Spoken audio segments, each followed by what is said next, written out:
Bonjour et bienvenue à tous. Aujourd'hui, donc, ma recette à réaliser, c'est des makrout. Le makrout, c'est le roi de la table ou bien c'est le roi de tous les gâteaux. Donc, c'est sûr, lors des fêtes ou bien des cérémonies, on aime toujours présenter ce gâteau très délicieux. Euh, Ça dépend, on le présente des fois farci aux amandes. Moi, aujourd'hui, je vais le présenter farci avec des dattes ou bien khars. Donc, comme ingrédient de base, je vais prendre aujourd'hui la recette des makrout qui vont aller cuire dans le four. Donc, celui-ci, pourquoi? Parce qu'il se conserve beaucoup plus longtemps et c'est sûr qu'il aura moins de gras puisqu'on ne va pas le frire, plutôt on va le faire passer au four. Donc, plein d'astuces aujourd'hui. C'est quoi? C'est lors de la cuisson, c'est sûr qu'il faut le cuire en un temps très court pour que la farce ne durcisse pas et pour que le gâteau reste quand même tendre. Donc, comme ingrédient, j'ai besoin, bien sûr, la veille d'aller imbiber ou bien mettre du gras. Moi, j'utilise toujours du beurre simple. Comme mesure, j'ai besoin de 3 mesures de semoule moyenne, pas la grosse semoule, non plus celle fine, mais la moyenne semoule.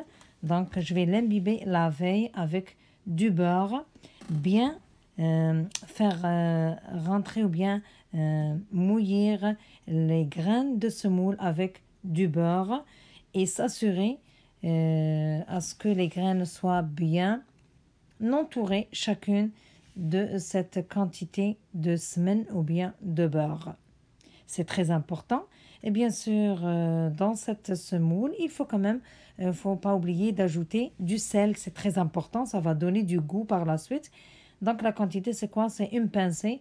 Donc, c'est sûr, selon la quantité. Moi, j'ai utilisé quand même une cuillère à café à ras. Le lendemain, on va aller façonner les pièces ou bien les losanges des makrout. Voilà, au lendemain du repos de la pâte pour makrout, la pâte est prête pour être façonnée, pour préparer les makrout. Donc, je vais juste remuer pour mélanger. C'est sûr que une quantité de beurre est descendue en bas dans le fond. Donc, on va mélanger le tout. Puis après, on va prendre par petits tas et commencer à préparer, bien façonner les makrout.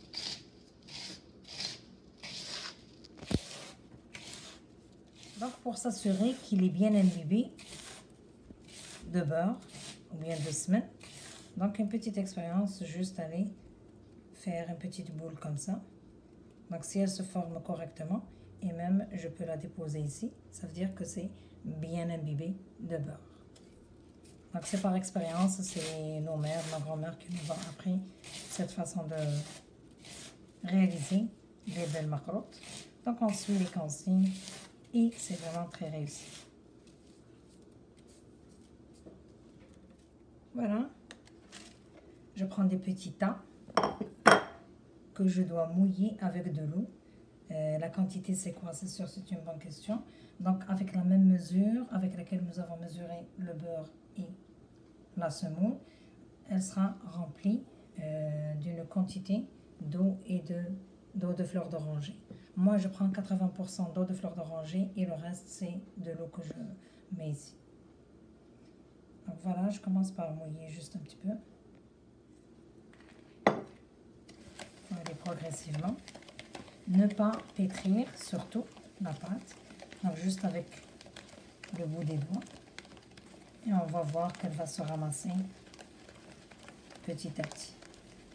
Si on a besoin d'eau, c'est sûr qu'on va ajouter au fur et à mesure.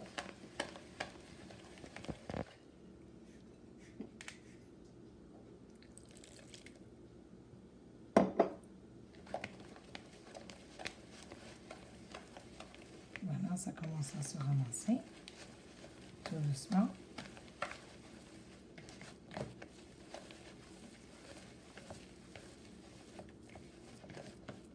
Voilà, on fait une petite fente dans laquelle on va placer le boudin.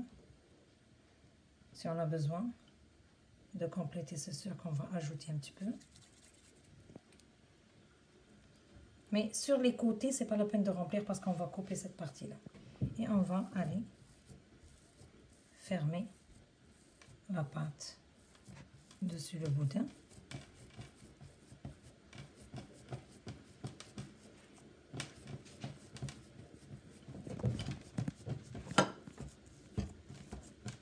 Mais c'est sur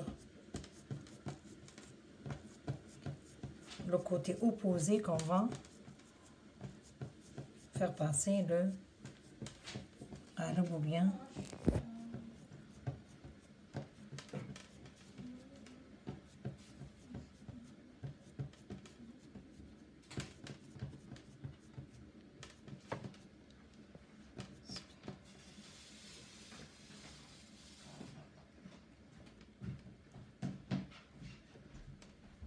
Donc, on va peser suffisamment pour que l'empreinte prend.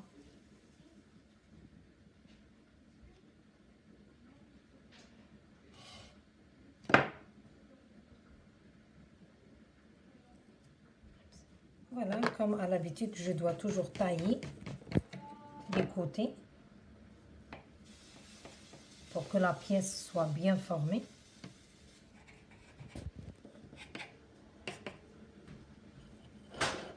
Donc ces chutes-là, on va les travailler tout à l'heure encore une fois. Donc à ce niveau-là, on va venir arranger les pièces.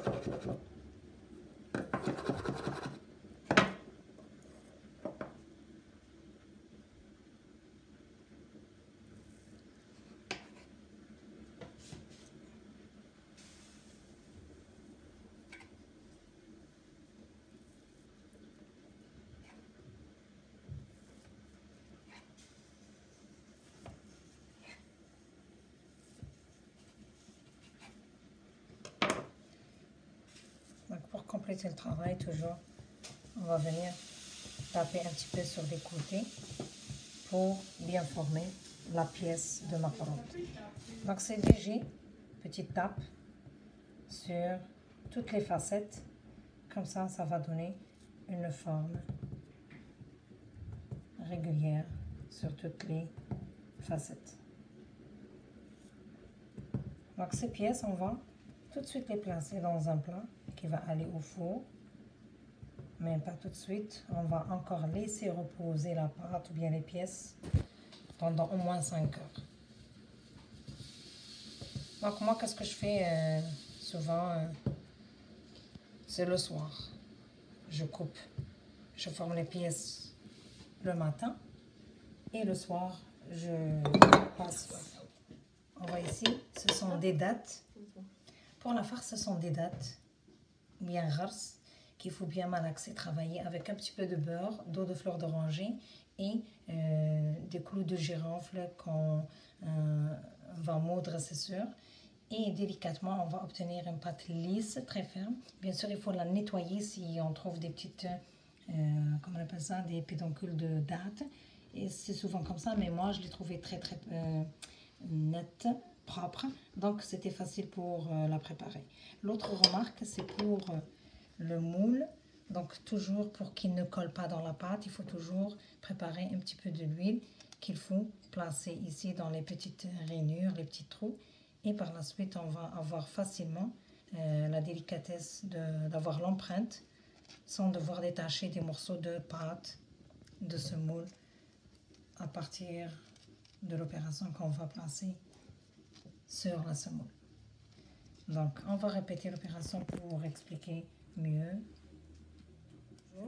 Des petits tas. C'est pas la peine d'aller mouiller le tout ensemble. Donc, juste des petits tas. Et c'est sûr avec la quantité qu'on a préparée, d'eau de fleur d'oranger et d'eau. Et c'est juste avec le bout des doigts qu'on va aller ramasser.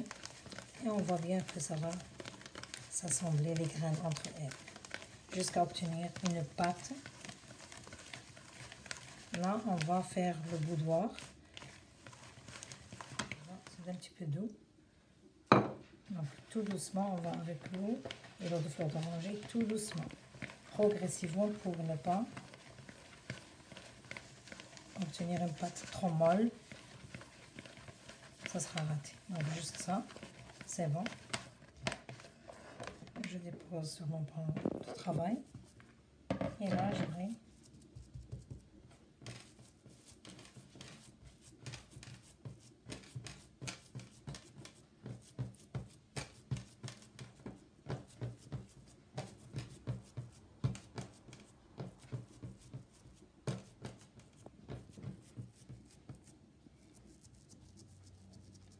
une petite ouverture ici. Donc ça dépend ce qu'on aime, beaucoup ou peu de boudin de race ou bien de date.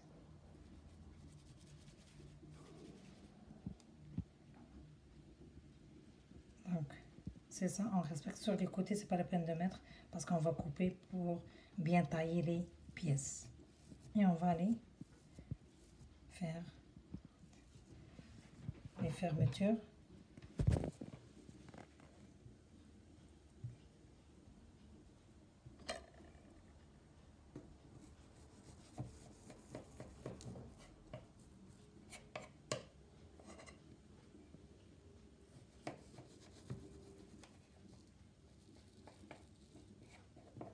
Je taille sur les côtés toujours pour bien façonner la pièce de ma calotte.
Bon, ça c'est une partie des chutes.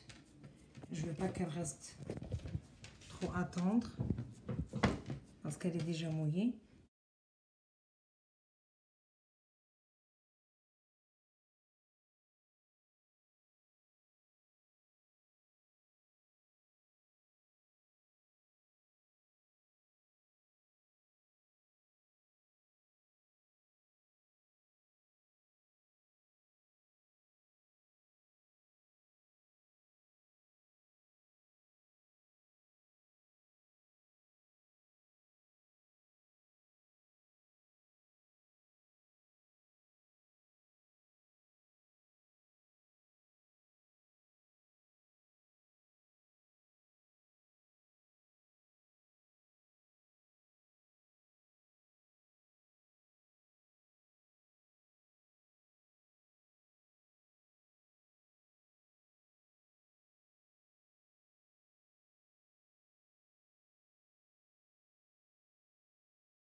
Voilà pour la cuisson des macarottes.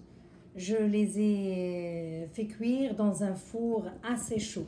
Je dis bien assez chaud, c'est-à-dire il faut bien sûr allumer le four à 180 degrés Celsius, l'équivalent de 380 degrés Fahrenheit, puis laisser le temps. Il ne faut pas se précipiter, il faut laisser le temps que le four se chauffe bien comme il le faut. Donc c'est très important de s'assurer que le four est bien chaud. Une fois sorti du four aussi, il faut laisser le temps de refroidissement aussi.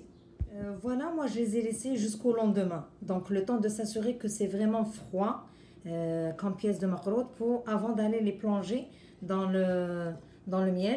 Moi j'utilise toujours du miel parfumé avec l'eau de fleur d'oranger. Bien sûr on va les plonger et les laisser un petit peu. Et c'est sûr que ça dépend de chacun d'entre nous.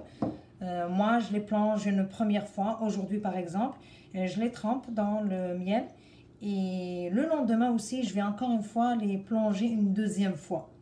L'astuce, c'est quoi? C'est qu'il faut s'assurer que le miel, il faut qu'il soit chaud. Voilà, je viens de le chauffer. J'ai ajouté, ou bien je l'ai parfumé avec l'eau de fleur d'oranger. Et là, quand je vais les placer, ils vont être parfumés, ils vont absorber suffisamment de miel. C'est ça l'astuce pour de belles ou bien pour des macarottes réussies. Donc, on va les plonger, les laisser quelques temps, puis après on va les enlever puis les placer, bien les garder, préserver, et le lendemain on pourrait aussi revenir pour la même opération. Donc c'est ça la réussite du macarotte. C'est quand même très très bon le parfum de l'eau de fleur d'oranger, le beurre et le macarotte aussi. Donc j'espère que c'est de belles pièces. Et c'est sûr, ou bien c'est quoi l'autre remarque? Si jamais on les a placés ou bien plongés dans le miel, une fois sortis du four, on va voir dans le miel plein de grains de semoule. Ça veut dire que c'est sûr, oui, c'est vrai, ces macarottes sont vraiment fragiles, très fragiles. Donc, une fois chaud, on va les mettre ici. Donc, c'est sûr qu'ils vont s'effriter et c'est pas vraiment réussi comme macarotte. Donc voilà, je vais les enlever pour gagner du temps. Donc juste pour montrer un petit peu de quoi ça a l'air ces belles pièces de macarotte. Et bien sûr pour vous, j'aimerais que vous allez vous pratiquer bien sûr pour la réalisation de ce gâteau royal. C'est sûr qu'on ne peut pas s'empêcher lors des fêtes et même lors des cérémonies, des grandes fêtes aussi familiales. On a quand même besoin de célébrer avec ce gâteau si délicieux. Donc voilà quelques pièces. Moi je vais continuer la même chose pour les autres pièces. Et pour vous, je vous souhaite bonne dégustation et bon appétit. Pratiquez-vous. Et si vous aimez la vidéo, bien sûr, il ne faut pas oublier de mettre un like ou bien mettre un j'aime. Merci, à la prochaine vidéo.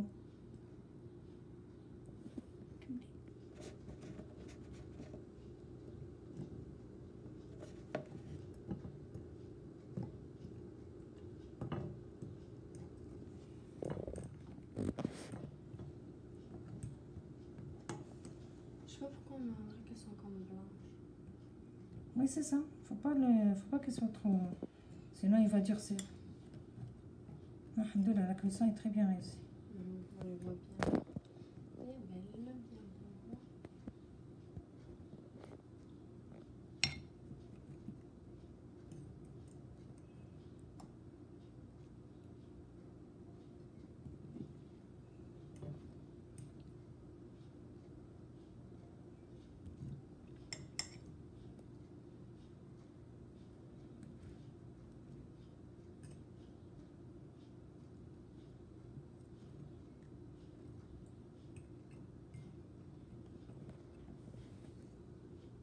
Voilà, juste une petite observation que peut-être j'ai omis de le dire tout à l'heure. Juste pour que la farce soit tendre, elle est vraiment très tendre. Pourquoi? Pour quelle raison?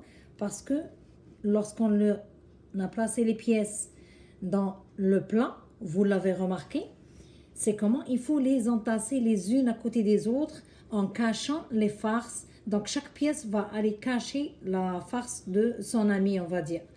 Et parce que c'est un temps court de cuisson, que ça réussit à donner un gâteau si tendre et si délicieux. Donc ça fond dans la bouche, ça c'est sûr. Et c'est ça la bonne astuce pour réussir le macaron.